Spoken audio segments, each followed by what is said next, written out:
সরল দোলন গতি সম্পন্ন কণার শক্তি সংক্রান্ত আরও একটি প্রবলেম আমরা এই ভিডিওতে দেখব। এই প্রবলেমে বলা হচ্ছে কি, দেখো, সরল দোল গতি সম্পন্ন একটি কণার সরণ x √3 sin 2πt m 2πt metre, ঠিক আছে, এটা দ্বারা বোঝাচ্ছে মিটার। অর্থাৎ এখানে একটা গতির সমীকরণ বোঝানো হচ্ছে। তো প্রশ্ন হচ্ছে, সাম্যাবস্থা থেকে 1 মিটার দূরে কণাটির গতিশক্তি এবং বিভব শক্তির অনুপাত কত হবে। তো এটার সলিউশন আমরা কিভাবে করব, দেখো। তো প্রথমত আমাদের এই সমীকরণটাকে আদর্শ সমীকরণের সাথে যদি আমরা কম্পেয়ার করি, তাহলে আমাদের আদর্শ সমীকরণ কত ছিল? আদর্শ সমীকরণ ছিল এই যে সাইনের সাথে যেটা থাকে সেটা হচ্ছে আমাদের বিস্তার বা এ অ্যামপ্লিটিউড, ঠিক আছে। আর এই যে 2πt এর সাথে যেটা থাকবে সেটা হচ্ছে আমাদের ওমেগা, তাই না? আমাদের আদর্শ সমীকরণ ছিল x a sin omega t plus delta. Okay, তার মানে বলো তো এই যে √3টা আমার কি এ এর ভ্যালু, মানে ক্যাপিটাল এ। সো আমরা এখন এই যা ডাটাগুলো একটু এখানে আমরা ইমপ্লিমেন্ট করব। অর্থাৎ এখানে বিস্তার এই যে ক্যাপিটাল এ কত, √3 মিটার। আর সরণ কত, দেখো, সাম্যাবস্থা থেকে কত মিটার দূরে বলা হচ্ছে? 1 মিটার দূরে, তাই না? তাহলে আমাদের যে স্মল এক্স, সেই স্মল এক্সটা কত? স্মল এক্সটা হচ্ছে 1 মিটার, মানে সাম্যাবস্থা থেকে 1 মিটার দূরে, ঠিক আছে।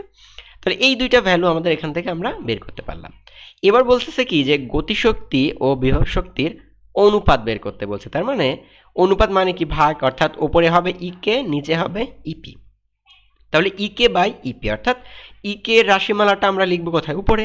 ইকে এর রাশিমালা কত? হাফ কে এ স্কোয়ার মাইনাস এক্স স্কোয়ার। আর ইপি এর রাশিমালাটা কত? হাফ কে এক্স স্কোয়ার। তো এখন একটু খেয়াল করলে দেখো, ওপরেও হাফ কে আছে, নিচেও একটা হাফ কে আছে। তাহলে দুইটা থেকে হাফ কে আর হাফ কে যদি ক্যান্সেল হয়, তাহলে উপরে থাকবে শুধু এটা আর নিচে থাকবে শুধু এক্স স্কোয়ার। তো এখন খেয়াল করো তো, এই ভ্যালুগুলো কি তোমার জানা আছে কি না? অবশ্যই জানা আছে, কারণ এ এর মান কত? √3, এক্স এর মান কত? 1। তো তুমি যদি ভ্যালুগুলো বসাও তো কেমন আসবা?